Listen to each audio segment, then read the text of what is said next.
BJP ने जीतन राम मांझी के माध्यम से या सम्राट चौधरी के माध्यम से, हरा गमछा के माध्यम से या मांझी जी के जो 50% क्रिमिनल के माध्यम से जिस जात को टारगेट किया गया और उनको उस पिच पे खेलने के लिए आमंत्रित किया गया, वो यादव समाज उस पिच पे जाके खेलने लगे। अभी नहीं खेल रहे, वो खेल रहे हैं।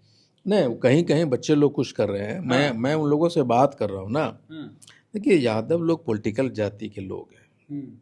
हम और हमसे आपसे ज़्यादा पॉलिटिकल है वो लोग। उनको उकसाने की कोशिश हो रही है, उनको सड़क पे लाने की कोशिश हो रही है ताकि वो हरा गमछा लहरवाने की कोशिश हो रही है। हाँ, लेकिन यादव लोग समझ रहे हैं और वो लोग लगातार हमें कॉल भी, हमारे कांटेक्ट में भी है।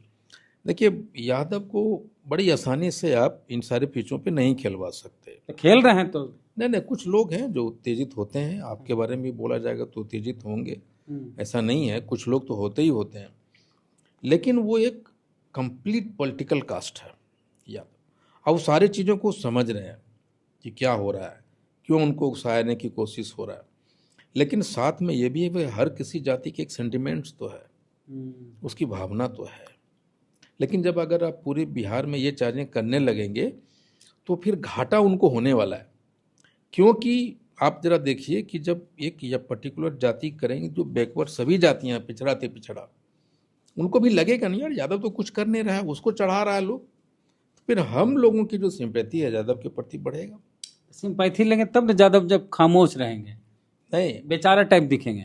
लेकिन ये भी एग्रेशन में जिस टाइप से बयान दिले है, वहाँ मामला निगेटिव हो जाएगा। एक बात बताइए, मैं तो देखा है 1990 के पहले का, मैं हम लोग बच्चा थे उस समय, तो उस समय का जो त्राहिमाम था, उस समय की अलग बात है। सुन लीजिए मेरी बात। तो लालू जी आए तो हमारे आपके लिए लाठी कुछ ने चलाया था। वो अति पिछड़ा पिछड़ा दलित में कोई जाति ऐसा था जो लाठी चलाता? किसने लड़ा? यादव ही तो थे। मैं अपनी गांव की बात कर रहा हूँ, यादव ही लाठियां चलाया था। हम कोयरी, कुर्मी, ततवा, दुशाद, जितने भी थे हम लोग मुसर आजाद हुए, जो मैं अपने आंखों से देखा। वही लठिया अब आप ही लोग पे चलने पड़ा। वही गलती वही हुई ना। क्या गलती हुई? तो वो जब हुआ क्या, जब लाठी चलाने लग गए, वो लड़ते लड़ते, जब 15 साल अगर आप लगातार शासन में रहेंगे ना, तो स्वाभाविक है कि आप तानाशाह हो जाते हैं। लाठी की दिशा बदलती, वो किसी के साथ होगा। लाठी की दिशा बदल गई, बदली। जिसको बचाने के लिए लाठी चल रही थी, उसी पर लाठियां चलने लगी। नहीं, मैं बता रहा हूँ वही हुआ। लेकिन एक चीज आपको समझना होगा। चलिए ठीक है, यादव आप पे लाठी चलाया, आप घायल हुए, हो सकता आपकी मौत भी हो गई। 2 कट्ठा जमीन में उन्होंने आपका कब्जा कर लिया, 5 कट्ठा जमीन में चरा भी लिया। ये एक तत्कालिक घाटा हुआ एक पर्टिकुलर आदमी का, जिसका खेत है 10। लेकिन बाकी जो लोग, जिसके डर से हम उसको वोट देते रहे, क्या वो लोग बचाने के लिए आया? आपको नहीं बचाने के लिए। उन्होंने और सुनिश्चित किया कि आप यादव से और मार खाइए, चढ़ाया, अभी भी चढ़ा। हाँ, और फिर उसको कहा कि आप केस कीजिए। वो जाके केस भी किया, उसको थानेदार उसको बचाया भी नहीं, केस करवाया, वो फंस गया, नंबर 1।